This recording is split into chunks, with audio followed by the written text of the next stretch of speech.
জীবনে আর কিছুই ঠিক হচ্ছে না। নামাজ, দোয়া সবই যেন আমার জন্য না। বাবা, মানুষ যখন আল্লাহ থেকে দূরে যায় তখনই জীবন সবচেয়ে ভারী লাগে। ইসলাম কাউকে দূরে ঠেলে দেয় না। আল্লাহ বলেন, উনি বান্দার দিকে এক কদম এলে আল্লাহ তার দিকে 10 কদম এগিয়ে আসেন। হুজুর, এত গুনাহ নিয়ে কি আল্লাহ আমাকে মাফ করবেন? আল্লাহর রহমত তোমার গুনাহের চেয়েও বড়। তওবার দরজা বন্ধ হয় কেবল মৃত্যুর পর। আজ থেকে আমি নতুন করে শুরু করতে চাই, আল্লাহর পথে।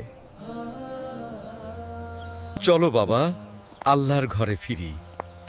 এটাই জীবনের সবচেয়ে সুন্দর পথ।